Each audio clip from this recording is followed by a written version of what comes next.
Hello, everybody. Welcome to the latest edition of the Pulse with BP. I'm your host, Billy Parvatam. Folks, I'm so excited today to be joined by my friend Tanner Hoops. Tanner is the voice of Minnesota Gopher Volleyball and studio host for football. He's also the voice of the Sioux Falls Canaries, independent professional league, in the American Association of Professional Baseball. He's got tons of experience in sports broadcasting, ESPN radio in Michigan, was the voice of the Duluth Huskies in the Northwoods League, which is how we overlapped during my time as the voice of the Lacrosse Loggers. He's been on the podcast a couple of times, and great to have him back on. Tanner, so great to see you. Billy, always great seeing you. Always great talking to you. Appreciate you having me. Yeah, it seems like last couple of years you've come on right during this exciting time that is the NFL playoffs. So let's get right to it, Tanner. We had the wild card round this past weekend, of course. So many great storylines. I mean, so many great games. You look at it in a nutshell. The Bills escaped the Dolphins 34-31. The Bengals beat the Ravens 24-17 after Tyler Huntley fumbles at the 1 yard line. The Bengals take it back for a game-winning touchdown. Very unexpected ending. Brock Purdy and the 49ers win their 11th straight game, crushing the Seahawks 41-23. The Cowboys crushed the Bucks 31-14. Maybe Tom Brady's last game. We'll get to that here in a second. The Jags come back down 27-0 to beat the Chargers 31-30. And unfortunately, at the expense of your Vikings, the Giants hold off Minnesota in Minnesota by the score of 31-24. I said a lot there, Tanner, but as you look around Wild Card Weekend, was there one storyline that really stood out to you?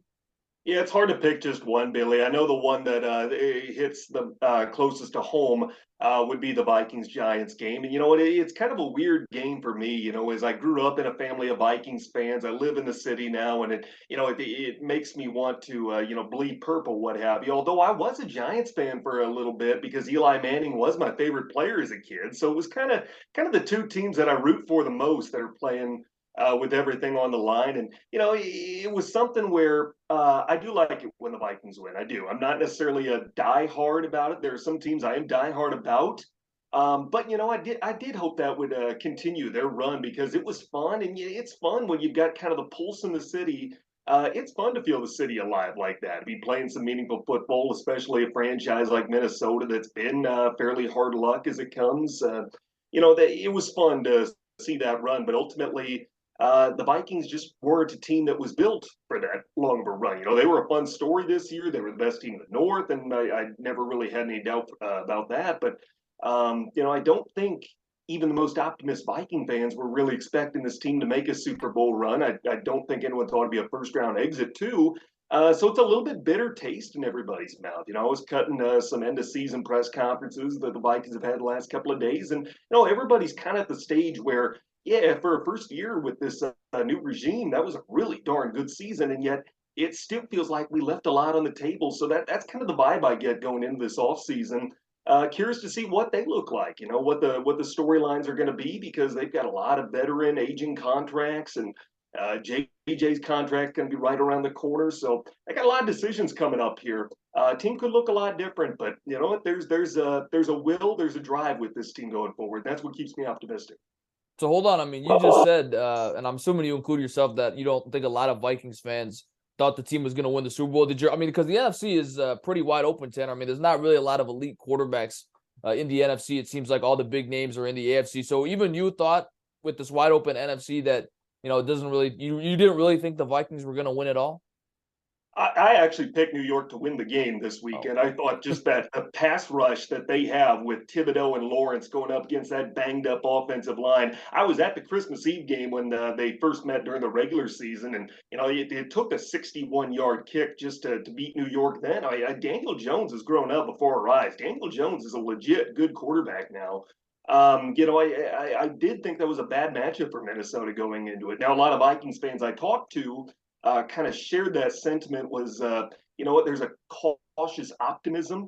Anything that we get on the table here is going to be gravy after that. But I think everyone's expectation, or at least the consensus expectation, was win a game in the playoffs. And we're going to feel, pretty satisfied. I don't think a lot of Vikings fans, even the most diehard, I don't think really saw this team make it a run to the Super Bowl. But to not get a win in the postseason, I think, is where that bad taste comes out of everybody's mouth.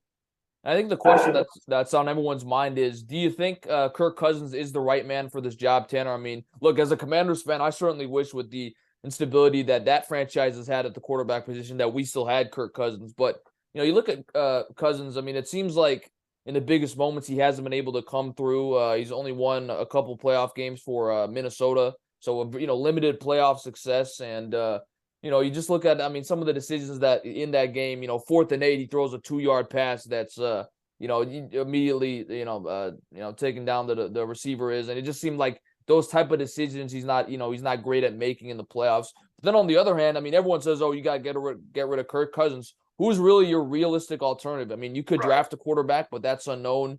There's really no great quarterback out there on the market that's realistic. I mean, unless you're willing to trade a bunch of assets for Lamar Jackson. I mean, other than him, there's really none of these great young quarterbacks that would realistically be on the market. So I feel like it's kind of two sides of the coin. On one hand, some people question if he can get it done in the big moments. On the other hand, it's like, well, if not him, who's the other option? And I mean, to be fair to him, he did have another good regular season. Yeah, I mean, Kirk is one of those guys that you take his numbers from a given season, and 13 games, he's going to be playing as well as anybody. But it's usually those 3 or 4 that happen in the biggest moments. I think that is where that smear on his legacy comes in. I mean, Kirk was a warrior on Sunday. He really did overall play a good game, and the numbers are going to reflect that. But everybody's going to remember what happened in the biggest moment. And that's been Kirk's biggest bugaboo throughout his career. He's just never risen to the occasion and been that guy in the key moment. I don't know, if you can win a Super Bowl with Kirk Cousins at quarterback. I know people want to ask that question. They want to ask the Vikings themselves that question. Do you have legitimate Super Bowl aspirations with Kirk as your quarterback? You know what? You can win with Kirk. You can certainly win divisional titles. You can get double-digit wins, what have you.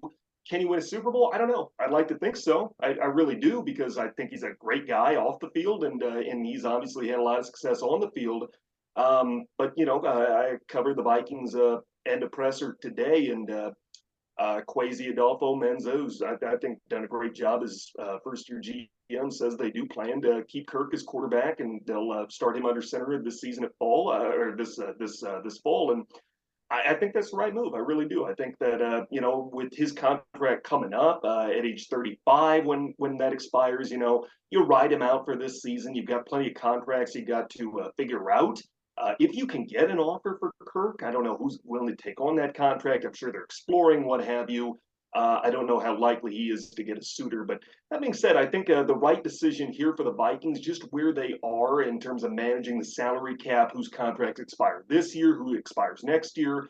I think the right decision is bringing back Kirk this fall, letting it ride, seeing what happens, and just kind of seeing what the makeup of the team is. I think this offseason and the moves they make, the contracts that they give out and readjust, are going to have a lot to do with that, and what Kirk's future looks like, whether that's here in Minnesota or elsewhere.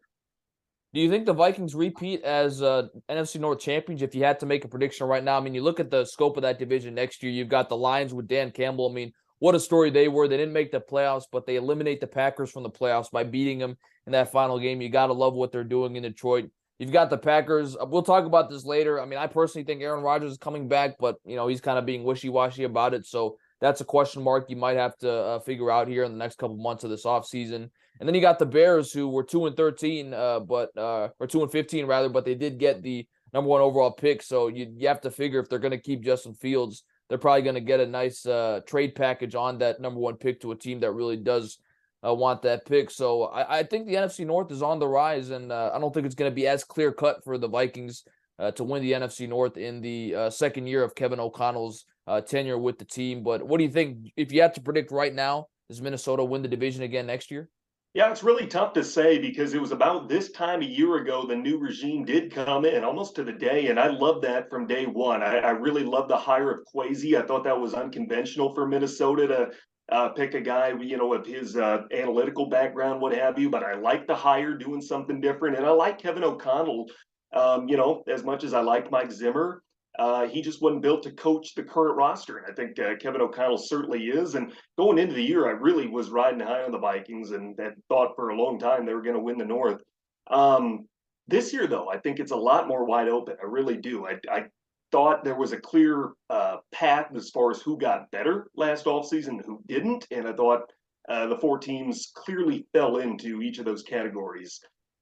This year, I don't know. I think the draft is going to shape a lot of that. I think there are some moves that can be made. Certainly, whether Aaron Rodgers comes back to Green Bay or not is going to have a big say on who wins the North next year.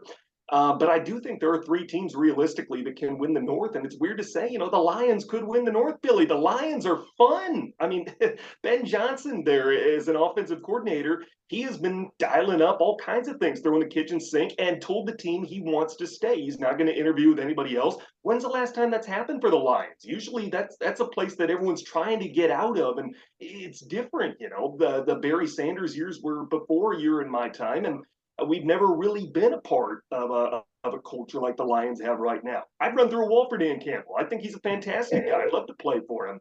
I think they're on the rise. I really do. I still think they're a few pieces away. I'm not sure Jared Goff is, the guy there, albeit he had a pretty good season, all things considered. Curious to see what they look like this offseason, where they draft, what have you. And, like you mentioned, the Bears, they've got the #1 overall pick. How about Lovie Smith still helping the Bears out years later? But I tell you what, they're going to stick with Fields. I think he's the real deal. Unfortunately, I don't think Matt Eberflus is. I didn't like that hire for them. I think he can scheme a defense just fine, but it's like Mike Zimmer. He just wasn't built for Minnesota. I think Zimmer can coach in the NFL, just like I think Eberflus can, just not that team. I think Justin Fields deserves better. Needs an experienced offensive-minded head coach, a Doug Peterson type of guy. But that's my opinion. I don't think the Bears are quite sure what they want to be yet, and they're probably still a couple of years away at least from figuring that out.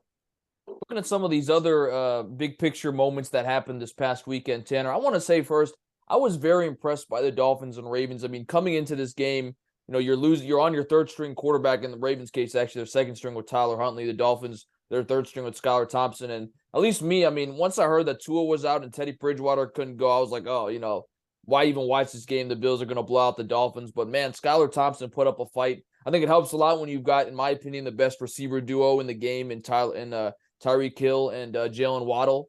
And then the Ravens, I mean, look, if Tyler Huntley doesn't have that fumble at the 1 yard line, which nobody expected in that moment, I think it's not a guarantee the Ravens win the game, but they're certainly in a lot better of a position to win that game. And I think it shows you the greatness of John Harbaugh, his ability to coach that team. Certainly a lot of questions with that team, whether or not they'll be able to re-sign Lamar Jackson. But I just thought, for me, that was just impressive that those two games were as good as they were considering the quarterbacks that were starting for the Ravens and the Dolphins. Yeah, I think you got to give a lot of credit to those two head coaches, Billy, and John Harbaugh, as you mentioned, and then Mike McDaniel. Love that guy. Always have. On, off the field, whatever it may be. I love that he's, kind of like us. He's like a millennial in press conferences, and he's funny. He's good for a soundbite. But beyond that, I think Sunday was a perfect example. You saw how smart this guy is. He's a Yale man. He's not a guy who's played at the NFL level. He's a football nerd, and I mean that in the best way. Like, he just understands the game so well, understands guys' abilities, and puts them in positions to be successful. And we saw that with Skylar Thompson first and foremost Sunday. I'm really impressed with Mike McDaniel. I think he's going to be a guy that should be in the conversation for Coach of the Year. I think that's probably Brian Daboll's, but I do think McDaniel's certainly a guy that should receive consideration for it. But I tell you what, that game Sunday, really impressive from Skylar Thompson. I mean, he looked like a guy that wasn't afraid to get out there. Yeah, he had some mistakes, what have you, but he never looked fearful. He was always ready to make the next play. There were a lot of moments where a rookie could have crumbled, and especially in the postseason, he didn't. Gave his team a chance to win, even when Jalen Waddle kind of had a really pedestrian first three quarters of that game. On the Ravens side of things, Tyler Huntley's another guy that, it got defined by one play, the game did. He played a pretty good game. I mean, he gave his team a chance to win for the most part. That being said, I don't think anyone was happier to see that last Hail Mary fall to the ground than Lamar Jackson. He's got that contract coming up. Lamar was, I think, okay with it. But I tell you what, Huntley's a guy that I wonder if he's going to get a shot somewhere in the league to be the legit starter. And I don't know, maybe he's got a home in Baltimore going forward, because the last couple of seasons, as great as Lamar is and as special but talented he is, in my opinion, your best ability is availability, and he just hasn't been on the field very much in the last couple of years, and Huntley's been more than serviceable as a backup. So I credit both of those coaches finding ways to get it done, going in as big underdogs on the road in the postseason, and still had their teams within striking distance, gave them a chance to win in the final minutes. Tanner, do you believe that Tom Brady ends up retiring? I mean, I think he did retire last year when we were doing this podcast, and both you and I agreed after a season where he arguably could have won the MVP that, I think there was a pretty good chance he was going to end up coming back, and he ended up doing that after only a 41-day retirement. You look at this year for Brady. I mean, I think statistically he actually had a decent season, but it just seemed like a lot of times on the field you could tell the arm strength wasn't there. Obviously he was dealing with a lot of stuff personally, going through his divorce with Giselle. He missed a lot of time early on in training camp, so I think that really hurt his ability to have chemistry with his receivers. Ryan Jensen, the center, didn't play until the playoff game, so that obviously was another big piece there missing in the offensive line. But, I guess it's really a two-part question. A, do you think he retires? And B, should he retire? Because, we forget. I mean, look, he's got a, $375 million contract waiting for him to be the number one guy at Fox the second he retires. He may even call a game in this postseason, the Super Bowl, who knows? But certainly a big question mark. There's teams like the Raiders and the Dolphins that you think maybe could potentially be interested in Brady for a year. But what are your thoughts? A, do you think he will retire? And B, should he retire? Well, B is easier to answer. I thought he should have retired after he beat the Chiefs in the Super Bowl. That would have been the perfect moment to ride off into the sunset. And it's sad. It really is when you see great athletes, guys who have illustrious careers that don't know when to call it quits. We've seen that a lot more than we've seen it the other way around. Peyton Manning, I think, was the guy who did it right. You win your championship and you go home, move on to bigger and better things. I think Brady's waited a little too long. He's not the first. He's not the last quarterback for that to happen. So should he retire? Yeah, I think he should have years ago. Do I think he's going to? I honestly don't. I just don't think he ends his career that way. I think he's looking for a new home. Byron Leftwich, no longer the offensive coordinator there. Maybe a little instability. Maybe that helps the case. I don't know. I'm not sure what Tom's relationship was with him, what have you. But, I think he is looking for a new home. I think he wants a change of scenery. I think he's came and done his thing in Tampa Bay, and it only cements his legacy further if he joins another club and leads them to new heights. I think he wants to go to San Francisco. I think ideally, if they gave him an opportunity there, I think he'd take that. But realistically, if he did go anywhere else, I think the Raiders are probably the team to watch. They've made it clear that Derek Carr is not going to be their guy going forward. They've got a great running back. They've got an elite wide receiver, and they've got a really good tight end.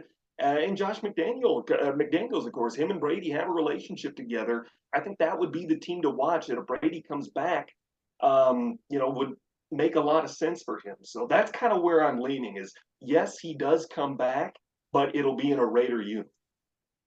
I agree with you. He probably should have retired, but in fairness to him, I mean, I still think he's probably better than half the quarterbacks in the NFL. So I do think there are a couple of teams that would probably benefit from his services. And I agree with you. I think the Raiders are a great choice. I mean, Josh McDaniels was his offensive coordinator. He did not have a good first year in Las Vegas, so he's trying to resurrect his tenure. So who better to turn to than the guy he's comfortable with, Tom Brady, a guy he coached as an offensive coordinator, multiple Super Bowls. So I guess my question then is, if Brady goes to the Raiders, do you think they have a realistic chance to win the Super Bowl? I mean, he'd have a lot of weapons on offense, Josh Jacobs, Devontae Adams, Hunter Renfrow, Darren Waller. But they're also playing not only in a loaded conference with all these great young quarterbacks, but a loaded division with Mahomes and Justin Herbert. And we'll see if Russell Wilson can bounce back in year number 2 with a different coach. But what do you think, Tanner? Do you think if Brady goes to Vegas that they would be a legit Super Bowl contender? Because that's what he wants to do. He wants to go to a team that's ready to win a Super Bowl right now. I think any team Tom Brady is on is a Super Bowl contender. The guy is just a winner. He doesn't always make these spectacular throws. He's the most talented guy on the field, but nobody wants it more than him. Very rarely you're going to find someone with that kind of competitive edge, and that's always been what sets him apart. He's never been the most athletic or freaky talented, but he works harder for it than anybody that's ever played the game, and that's what's made him so successful. So yeah, I mean, the road's going to be tough, absolutely. But you look over at what Vegas has coming back next season, and boy, there's a lot to like if you're a quarterback about that team. And yeah, I think absolutely it puts the Raiders in the mix if he goes there.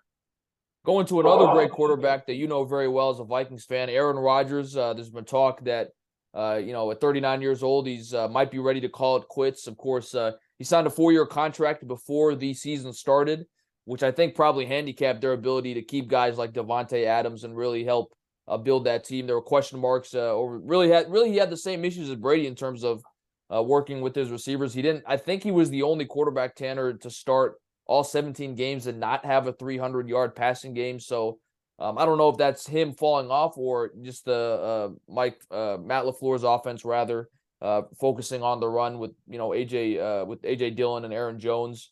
Personally, I don't think he's going to retire. I think he's just kind of doing this Brett Favre wishy-washy thing. Let me take some time after the season. But he's making $60 million guaranteed next season. I have a hard time seeing how he would walk away from that. And like I said, I think if he comes back, I mean, with the uncertainty of the NFC North, I know the Packers have questions to answer, but I mean, I think they've got a legit shot to win the division again. What are your thoughts on that? Yeah, they absolutely do. They were playing some fantastic football at the end of the year. They looked like some of those high-end rookies they got really settled in, kind of learned their role and felt comfortable doing so. They were a team that you wouldn't want to see in the postseason. I think a lot of NFC teams were breathing a sigh of relief when Detroit knocked them out on that Sunday night football game. But Aaron, I don't believe he's going anywhere. I think he will quarterback the Packers next fall. Should he? I guess is a whole different debate, what have you, and people have their own ideas about that. But to me, there's one side that clearly has leverage here. I mean, Aaron has all the leverage. The Packers really don't. If Aaron wants to play somewhere else next year, he can. If he wanted to play somewhere else this past season, he could have. You know, he's got all the cards in his possession. It tells me that he cares about Green Bay. He wants to be there. He wants to be a Packer, and but he wants that support from the front office. And he sometimes goes about it a way that I think can cast a negative light on a player. That's in the eye of the beholder, what have you. But I really think Aaron is going to come back to Green Bay next season. I think he's still holding out as much leverage as he can get, which I don't blame him for. I mean, they'd probably do the same thing in his situation, but maybe just go about it different. I don't know. Either or, Aaron is still a unique talent. I get it. It's the first season he hasn't thrown for 300 yards in a game. Yeah, you're starting to think maybe, we're getting on those final legs, what have you. But I still think there's plenty left in the tank to play at a high level. And certainly he's a guy that you're capable of winning a division with, if not making a run to the Super Bowl with. What are your thoughts? I know you talked about this a second ago, but how the Lamar Jackson contract negotiations play out. I mean, I hear what you're saying, Tanner. He's missed 11 games the last 2 years, 5 late last season and 6 to end the season here. But I just think I'm a little biased too because he's my favorite player, but I think he's the most electrifying player in the NFL. Really, I mean, you look at that Ravens offense without him until the playoff game against the Bengals, they just had not clicked offensively with Tyler Huntley and Anthony Brown. I think that I just think this guy is, maybe it might be a slight hyperbole to say he's your whole team, but I don't think by that much. I mean, I just think that the Ravens have to do whatever they can to re-sign this guy. Now, the problem is they can franchise tag him for the next 2 seasons, so we could be seeing this kind of back and forth play out the next 2 seasons. But my inclination was, and I do believe that he was hurt because he comes off like the type of guy that, no, if he can play, he wants to be in there with his guys, ride and die, no matter what. So I do believe he was actually hurt, but I'm sure the contract negotiations, he saw what happened to Damar Hamlin a couple weeks ago. I think that did maybe play in a factor of, hey, I am hurt, but I'm also not really going to push myself to potentially get back out there if I do have a chance. Yeah, I don't totally get that vibe from Lamar. I do think that there are players that do that, what have you. I do think Lamar generally is dealing with injuries. But the problem is that this is a recurring theme for him. I agree with you. I think he is, when healthy, the most dynamic, electric quarterback in the NFL. You get into that whole debate where can a quarterback like that stay on the field until he's 30? A quarterback that plays that kind of style of football where you're taking a lot of hits, can you still be doing that at a high level in your 30s? I don't know. I don't know enough about that. But you know what? I tell you what, Lamar, when he's on the field and healthy, is a talent unlike any other. That being said, he's missed so many games over the last couple of years, and the Ravens feel like they've had a team that's not only been built to make a deep playoff run, maybe even a Super Bowl caliber roster. It really does feel like that to me, especially with John Harbaugh. I think he's a special type of coach that always is going to give your team a chance to be in the mix and be dangerous come January and February. So I don't know where this stands with Lamar, what have you, because is he a talent like any other? And sure, you really weren't getting the wheels touching the ground without him. That being said, you've gone without him now a significant portion of the last 2 seasons, and he wants a lot more money. And it's finding that balance. And I know where J.K. Dobbins stands. I know where a lot of people stand on it and what have you. But to me, as dynamic as Lamar is, and I deal with this as a Twins fan, Billy. I deal with this with Byron Buxton all the time. As dynamic and as talented as a player may be, your best ability is availability, and that for me is the only drawback with Lamar. I had this debate with somebody the other day. I think the four quarterbacks playing this weekend in the AFC are the four best quarterbacks in the AFC. I don't think I can put Lamar in that position just because he's missed so much of the last 2 years. The talent, the dynamics that go into that can't be questioned. But I just, in my personal opinion, I put a lot of value on how often that guy is on the field and living up to the money that you're paying. What about Brandon Staley and his future as the Chargers coach? I mean, I don't think I've seen anything official in terms of his status for next season, but of course, they choke a 27-0 lead to the Jaguars the week before he plays his starters in a meaningless game when they had already locked up the 5 seed by the time the game had started. Mike Williams gets hurt. He ends up missing the playoff game. I mean, you look at some of his coaching decisions in game, they've been questioned. I know there's a lot of speculation. Sean Payton is a free agent. He wants to stay in LA. Justin Herbert would be a guy he would want to work with. So you think that, I mean, with a chance like Sean Payton, who's a Hall of Fame coach, the Chargers shouldn't pass up that opportunity. I personally think he's going to be let go, Tanner. What do you think about his future with the Chargers? Even though, I mean, if you look at this season, he did improve from year one, won another game, and made the playoffs. Yeah, you look from last year to this year, Billy, there was a significant improvement with the Chargers. That being said, I thought last year they should have made the postseason or really, made a run. This year, the division got even tougher, and while they did rise with it, it's pretty inexcusable how he coached in Week 18 and then the second half of Wild Card Weekend. So I don't know that he's, let go, but his seat absolutely is getting toasty. Just certainly turn a little bit of heat up on that. Joe Lombardi, as offensive coordinator, is the first casualty of that letdown. But if you get the chance to upgrade at head coach, I think they probably do. If Sean Payton says that he wants the job, I think that's a move you got to make if you're the Chargers. It's the best interest of everybody, of your organization, your young quarterback. So no, I don't think they're going to get rid of Brandon Staley just to get rid of him. But if they get the chance to upgrade somebody, they go out and get a Sean Payton. Maybe they feel like Dan Quinn is an upgrade, or some of these other guys who have head coaching experience, high level coordinators, and maybe they feel that's an upgrade. But to me, that's the only point in which I would make a move, is if I feel like the guy I'm getting is an upgrade over Brandon Staley. If not, I'm bringing him back, and just kind of putting him on probation from an owner or managerial standpoint. A final question for you, Tanner, before we transition to the divisional round and make our picks is, I was thinking about this. The 49ers in their matchup against the Cowboys have an unfair advantage, in my opinion, because they had 2 extra days to rest in the playoffs because they played on Saturday and the Cowboys played on Monday.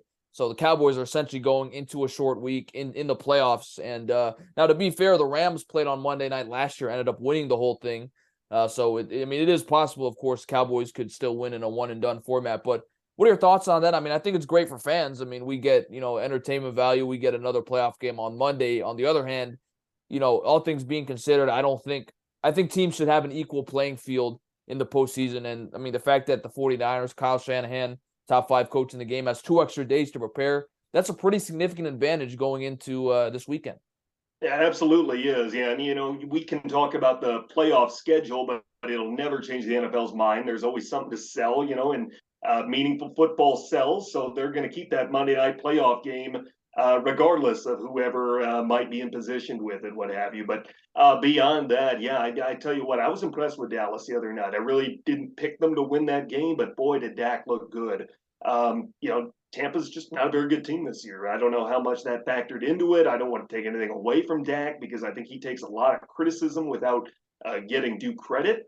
That being said, boy, that is a tough ask on a short week going into San Fran and a good team that's playing well right now, a well-coached squad, and trying to win. I mean, that's tough for Mike McCarthy, but he's a Super Bowl winning head coach. He's got a team that's playing pretty darn well right now, and boy, they've been battle tested. As it turns out, the NFC East might be the best division of the past couple of seasons. So, they've got a good group that they're going in there with, but they're going to have to play probably as close to flawless as they did on Monday against Tampa Bay. I mean, I agree with you. I think they're big underdogs. I think San Fran probably wins that game, but man, hats off to Dallas. They're putting up a fight. Dak has certainly taken his share of the adversity, the criticism, what have you, and here they are. An opportunity to do something they haven't done here in a number of years and get to the NFC Championship game. Well, we're 30 minutes into this podcast, and we finally have a chance to talk about the divisional rounds this weekend, Tanner. You look at it in the AFC, you've got the Jags at the Chiefs, you've got the Bengals at the Bills, in the NFC, the Giants at the Eagles, and the Cowboys at the 49ers. One fun fact, the NFC East, which was ridiculed for so many years as the NFC least, has 3 Final Four teams in the Final Four of the NFC, except the Commanders. So there you go. There's our luck as Commanders fans. But we'll go first to the AFC, Tanner, and the Jags at the Chiefs. The line right now is -8.5 for Kansas City. It feels like Tanner, Patrick Mahomes is kind of like Michael Jordan. He gets the MJ treatment every year. He's probably the best quarterback, probably should win MVP, but, we just kind of expected from him that he's going to be so great on a consistent basis. The Jags are running in on a high. They've won 6 straight games going back to the regular season, came back down 27-0 to the Chargers. Doug Peterson is a Super Bowl winning coach. He's a candidate for Coach of the Year. I guess my question to you is there any way the Jags can win this game against Kansas City, and who do you have ultimately winning the game?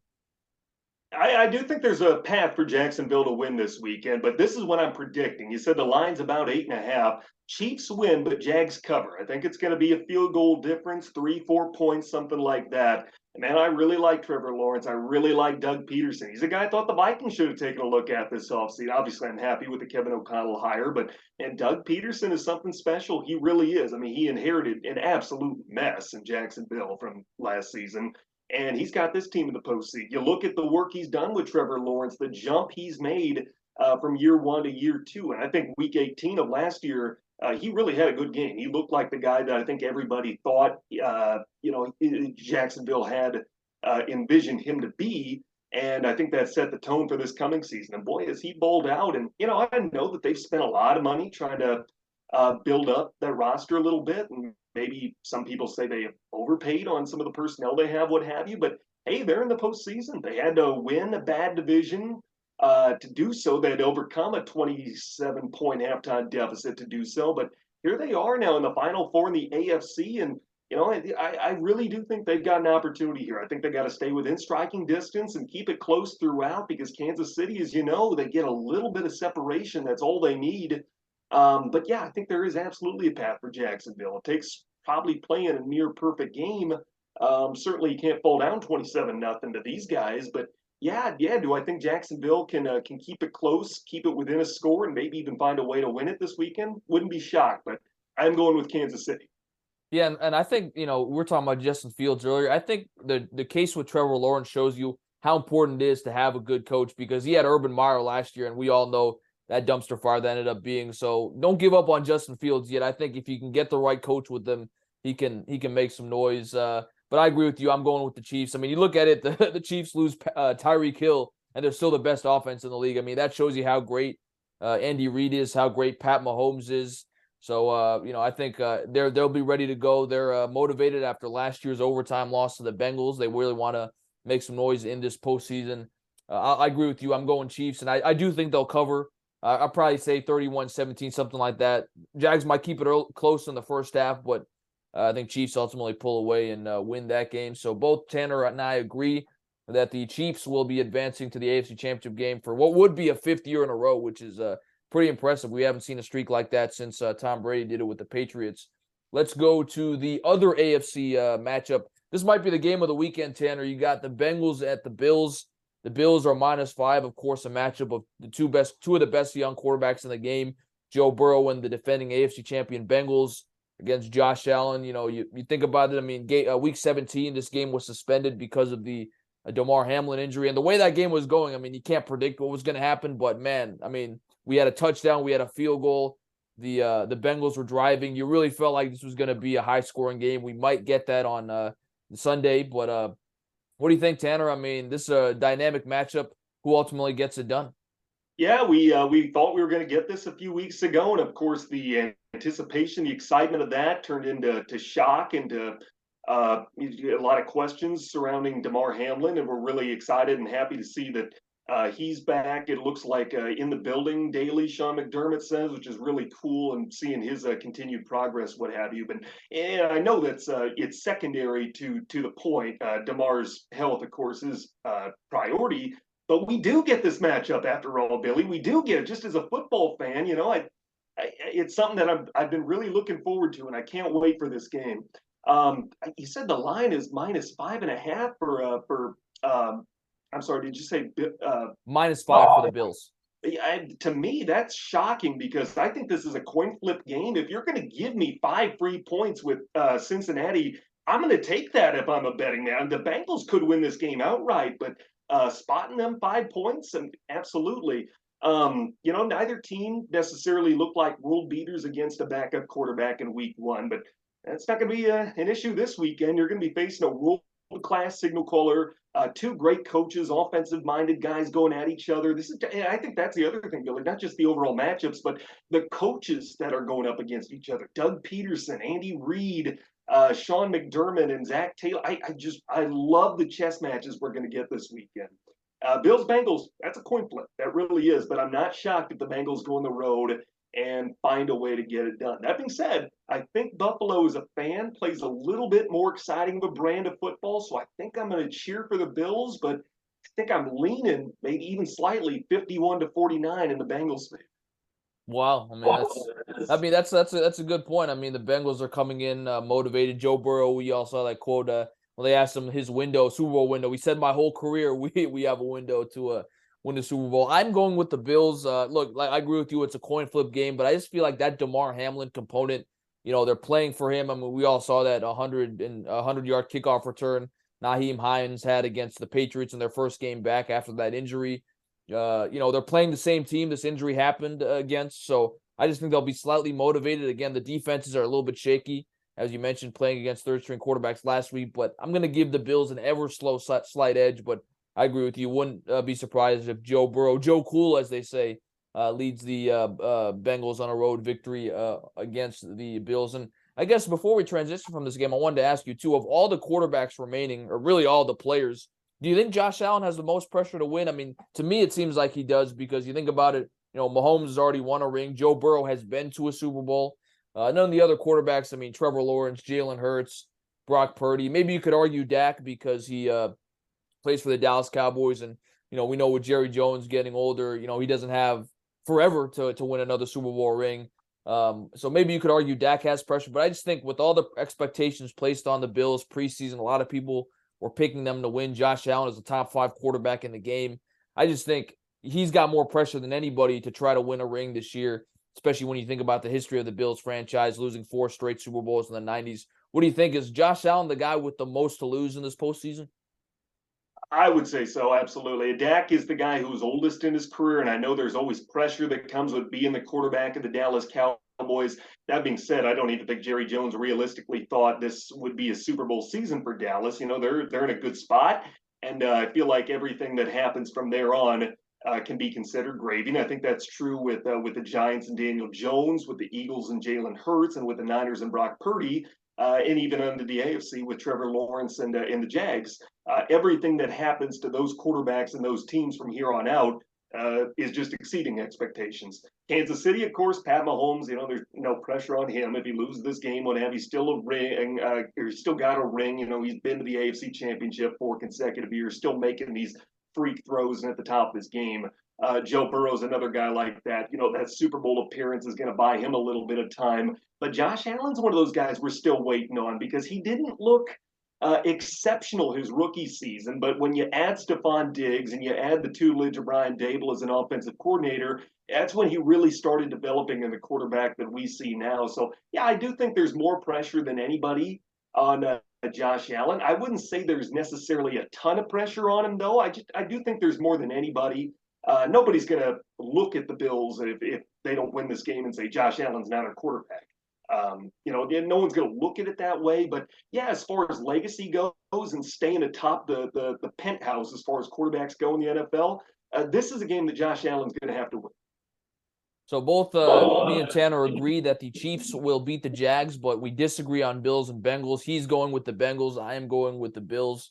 We now transition to the NFC. Giants at Eagles for the third time this season. Tanner, Philly is favored by -7.5. You look at the regular season, the Eagles won both matchups, 48-22 in Week 14 and 22-16 in Week 18. Although that's a little bit deceiving of a score because the Giants scored a touchdown late, but on paper, it looks like Vegas is giving Philly a touchdown advantage. What do you think here? Does Philly, is it the third time's a charm? Do the Giants pull off an upset, or do you think Philly ends up winning the game? Yeah, that's a tough one to gauge. It's tough to say that you can beat a team three times in a season, but really we saw both teams B squads there in that regular season finale that came down to the 6 point margin. But the Eagles absolutely took it to New York in the first meeting. That was men against boys when they played back in Week 14. I think it's going to be better this time around. I really do. In fact, I'd like to say New York would win that game, but honestly, I think Philadelphia is just that talented. I think being on the road that long starts to get to you a little bit if you're a Giants player, personnel, what have you.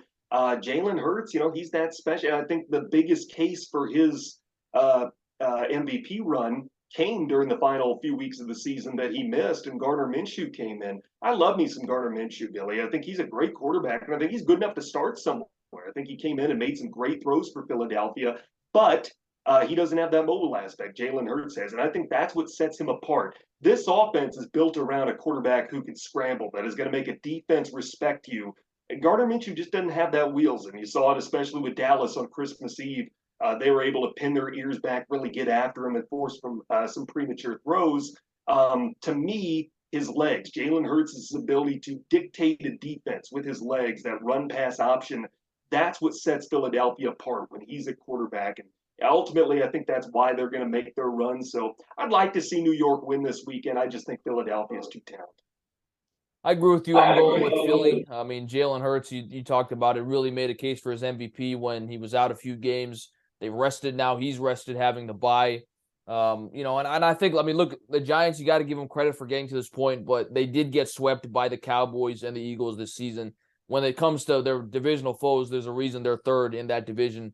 I think Jalen Hurts makes some more plays, but I do think there's a chance Giants can cover. I mean, I wouldn't be surprised to see it be, something like 31-27. Giants keep it close. Third time, Brian Daboll, Coach of the Year candidate, but I'm going with the Eagles to make it to the NFC Championship game. So we both agree there on Philly. And the last game that we preview of this divisional round is Cowboys at Niners. San Francisco comes in right now -4 favorites. Of course, we know, Tanner, this is a historic rivalry. When you look at the 80s and the 90s, these two teams played a bunch of times for the NFC Championship game to make it to the Super Bowl. Hall of Famers, greatest players of all time on both of these teams. Notable that last year when Jimmy G was starting, they won that wild card weekend matchup. 49ers did over the Cowboys. We all remember Dak Prescott not giving the ball to the ref, the Cowboys running out of time. So they face off for the second time this year. Of course, I think a question everyone has on their mind is, we know the Niners have all these great weapons with Deebo Samuel and Brandon Ayuk and George Kittle and CMC in the backfield. Kyle Shanahan as one of the top 5 coaches in the game. But can Brock Purdy, mystery relevant, the third quarterback to start the season for San Francisco, lead this team to a Super Bowl championship? A lot of questions there. We know Dak Prescott's got the pressure to win. Mike McCarthy, though, probably saved his job with the win against the Bucs, because second straight year making the playoffs. He won a game this year. So I think he's safe, in my opinion. But what do you think, Tanner? This arguably might be the best game of the weekend when you think about the historic nature of this game, everything riding on it, and we're excited to see what happens in San Francisco. Yeah, everything that ties into that, it makes you feel like we're living in the 90s, like Friends is the big show, like Jerry and Troy are going to be suiting up for this one. It's kind of fun. But I tell you what, Billy, I may not be fans of either team, but there are certain teams that when they're good, it's good for the sport. And I think that's true with the 49ers and the Cowboys. I think them being good, being relevant, is good for the NFL's brand. Now, does the NFL's brand need any more growing as much as other sports? That's a different topic. That being said, this is going to be a fantastic matchup this week. And you got Mike McCarthy, who I know the way last season ended.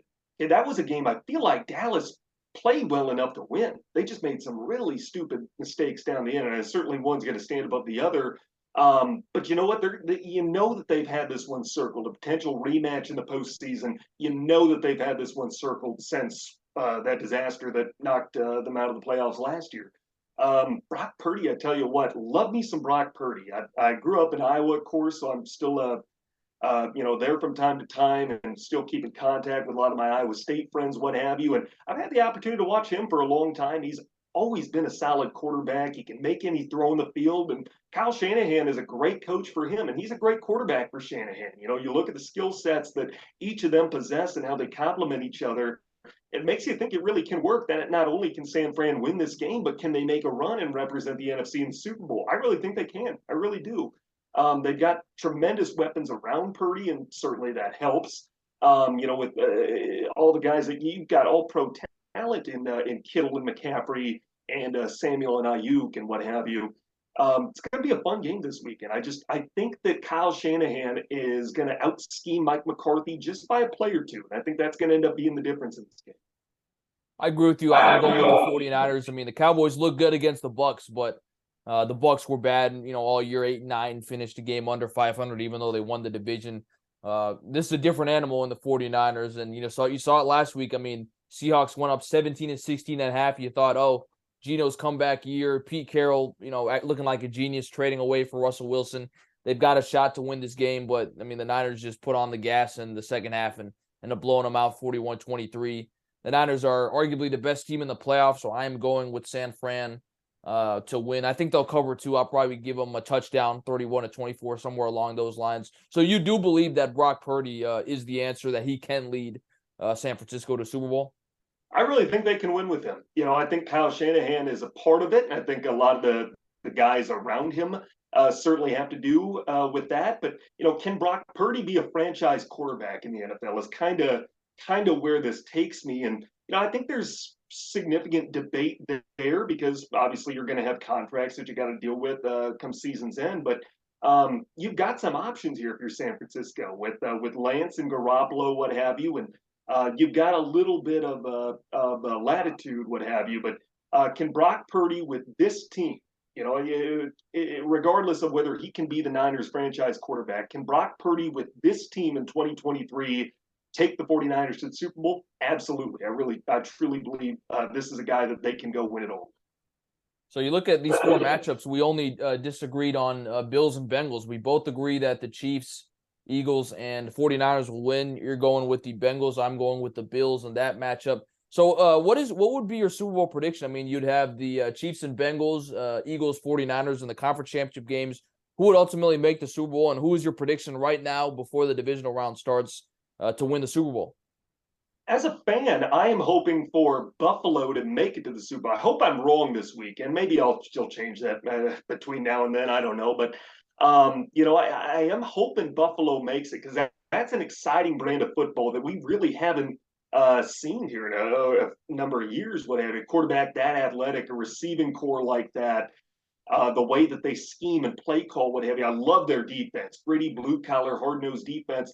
My ideal Super Bowl matchup, Billy, would include Buffalo, but I don't know. And maybe they do win this weekend. I know I picked against them slightly, but I think that they would be the most fun Super Bowl matchup. I think them and probably, honestly, I'd like to see San Francisco make it. Just they're a fun team. Could you imagine that Super Bowl, Buffalo and San Francisco, and the chess match, McDermott going up against Shanahan? To me, that's all kinds of fantastic.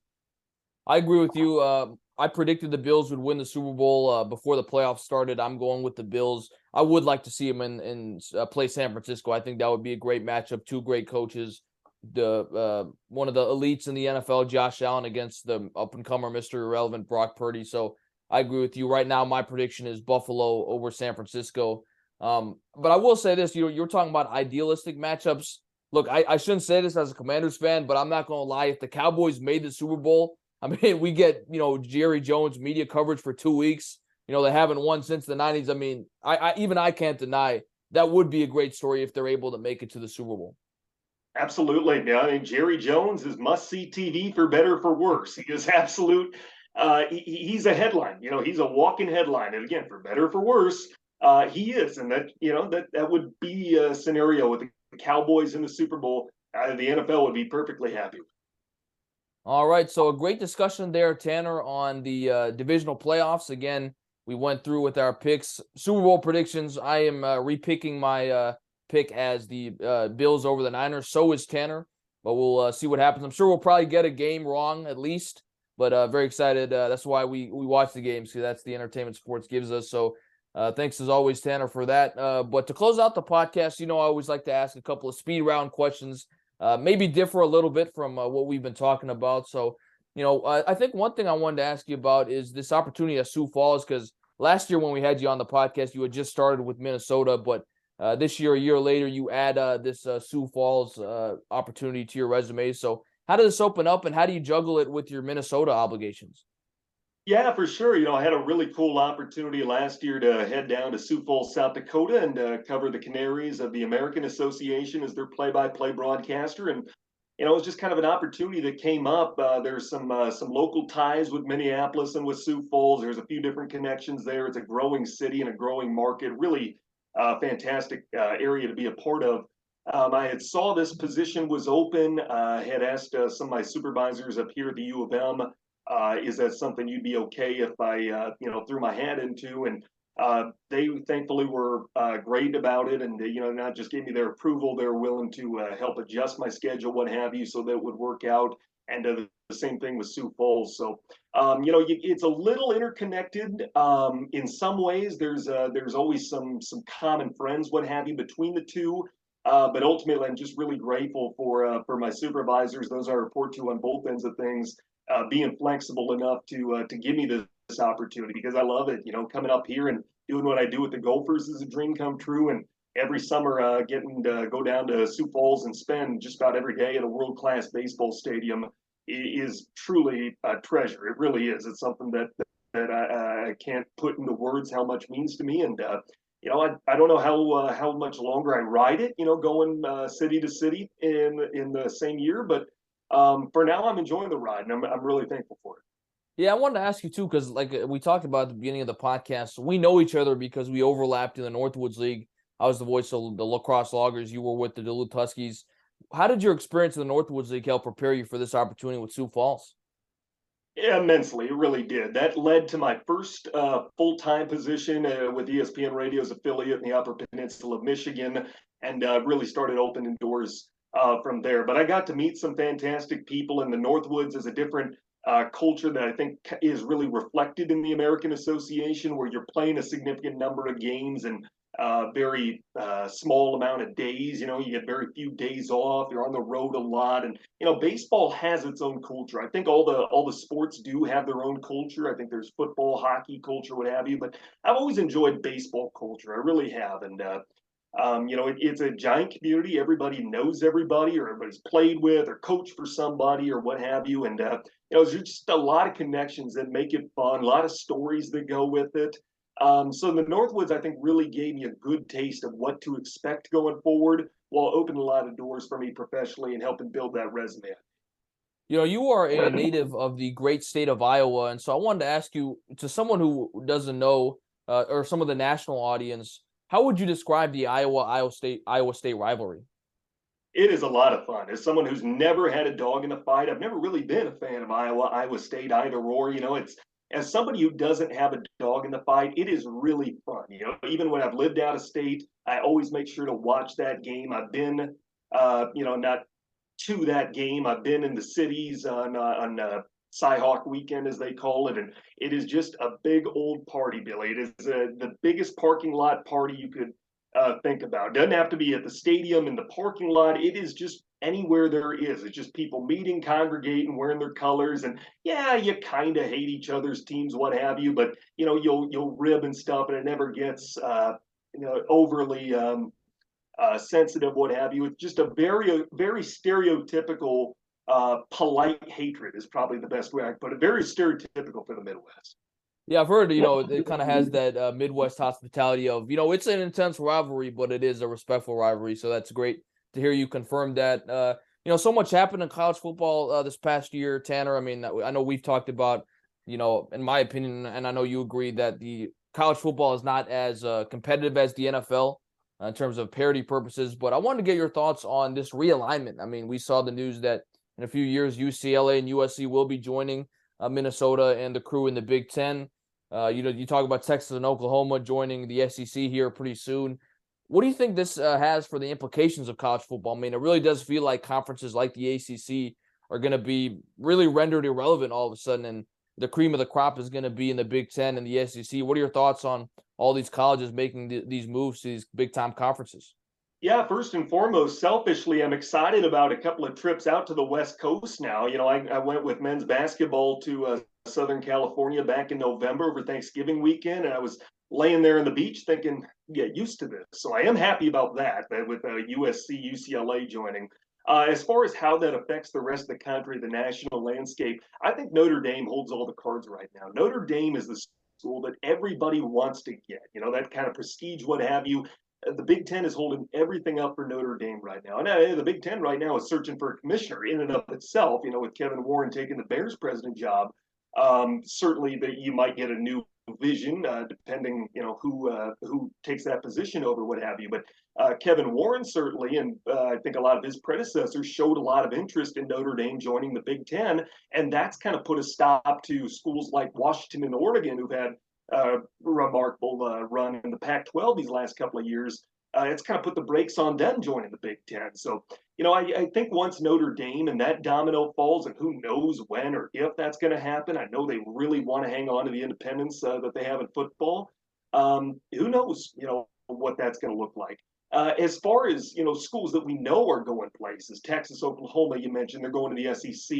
We get the California schools that come to the Big Ten. It makes you wonder from a performance standpoint, does this move make sense? Financially, it makes sense for everybody. There's never been question about that. Performance-wise, everything's driven by football, and then to a little bit lesser extent to men's basketball, and then there's all kinds of other sports that factor into that, not nearly as much as those two. From a football standpoint, Texas and Oklahoma just aren't ready for the SEC. I mean, they're not. This is a financial move. Basketball, they can add some credibility. I mean, they've had some players come through over the years, but I don't think either of those schools is on the cusp of competing for a national championship. When I think about it, Billy, I think of really only one team that successfully made a jump from a power conference to, or maybe not even a power conference, just joined a power conference and been successful, and that's Utah. I mean, for me, I think they are the team that has done it the right way, and they should serve as a model. And maybe part of that's the Pac-12, what they're playing into. But we're going to get a healthy dose of it coming up here with the Big 12 opening its doors to several schools outside of its traditional geographical area. So it could be kind of fun to see. I think you're seeing two legit powers come out of this in the Big Ten and the SEC. And it's all about who's going to scoop up the remainders, who's going to scoop up some of those prestigious schools, some of those contenders prioritizing probably football and men's basketball, because that's where the money comes from, and who is going to benefit financially from doing this the most. Again, I think that all traces back to Notre Dame. I think once Notre Dame makes their decision, if that comes, that's when the dominoes start rolling. And after that, I think it really gets crazy. I think one thing too that I saw that really connected with me, because I went to Iceland this past summer, flew from Baltimore out to Iceland, and that was like a 5.5, 6 hour flight. That's going to be what UCLA and USC have to fly to Rutgers. So because LA to New Jersey is about a 6 hour flight. I've seen some tweets. That's about the same as Baltimore to Iceland. So I'm like, man, that's going to be a lot of travel. So we'll see how that affects their performance. And my final question for you, Tanner, you've been so gracious with your time, is how do you describe the city of Minneapolis? I mean, I feel like when you think of, I don't know if Midwest is the right term, but when you kind of think middle of the country and you think, what are some of the big cities in the middle of the country? You think of Chicago, obviously. You think of Minneapolis, and you talk about it. I mean, the Twin Cities, that area has been great. I mean, both you and I traveled through that area a bunch, working with the Northwoods League, and you obviously much better living there now. So how do you describe the city, and how do you describe it as a sports city? I mean, you've got the 4 major sports, you've got a major college in Minnesota. So, man, it just seems like such a great city to be at in the middle of our country. It really is, and it's a city that I think gets a bad reputation a lot of times. You look at what happened, the civil unrest after George Floyd's murder a couple of years ago, and and just what have you with crime and law enforcement in the city. I think sometimes it can get a negative light and a bad rep. I love it here. I really do, and I've loved coming here since I was a kid. The arenas and the stadiums that I've gotten to visit, hold some of my favorite memories. It really has always been a home away from home for me, and now I'm blessed and thankful with the opportunity to call it home, for this portion of my life. As far as being a sports city, they do have one of the four major sports teams for every league. They've got football, baseball, basketball, hockey, and there's not a lot of cities in America that can say that. Not a lot of markets are able to support all those, and certainly none the size of Minneapolis. It's a relatively small market when you look at it from a national landscape. But to have all that, be able to support that, plus a Division I school in a high-profile conference, and it's not just something that any city can do. I know you and I met in Wisconsin, Billy. I don't know what they indoctrinated over there about us, but there's some good sports fans here, and I can drive about 5-10 minutes and be at any stadium within the Twin Cities. So I feel like I'm kind of at the heart of things, on the pulse, and this is a great sports city. It's why I wish the Vikings run more than anything would have continued, because it was fun. It did feel like there was a little bit extra life to the city when the Vikings were playing and playing well, and it just really is a great sports town with a lot of opportunities. And I'm not just talking college or pro. We've got some fantastic high school athletes, and plenty of Minnesota flavor that's made its way out into the professional ranks. Any great food, anything that you love or recommend that you like? This is Minnesota, this is Minneapolis to the core. You absolutely have to get a Juicy Lucy. If you've never had one of those, it's something that is a rite of passage up here in the great state of Minnesota. And for those of your viewers who I assume probably haven't had one, it's one of those burgers with the cheese baked into the middle of it. It's fantastic. So it's gooey, it's warm, it's perfect for a cold winter's day up here in Minnesota. That's one of those things that I think is a rite of passage that everybody's got to try once they come up here. Tanner, we're over an hour into this podcast, and it's been such a pleasure being able to catch up with you and talk all kinds of topics, from the NFL to your time in Minneapolis, to all the great things you're doing with your career. Thanks so much for joining me as always. It's so great to catch up with you and to hear about all the great things you're doing in your career, because you really deserve it, because that's the type of guy you are. So thanks so much, Tanner. It's been such a pleasure. Hey, Billy, the pleasure is all mine. I appreciate you having me on. Always great talking with you, and looking forward to doing this again sometime. Yeah, for sure. We'll definitely be keeping in touch as this postseason unravels. Well, thank you so much to my guest, Tanner Hoops, the voice of Minnesota Gopher Volleyball, as well as studio host for Gopher Football, and of course the voice of the Sioux Falls Canaries, previous experience with the Duluth Huskies and ESPN Radio in Michigan, for joining me on the latest edition of The Post with BP. Thanks so much for joining us, everybody. Enjoy the NFL divisional playoffs and all the other great sporting events going on right now. We'll see you next time. Thank you again.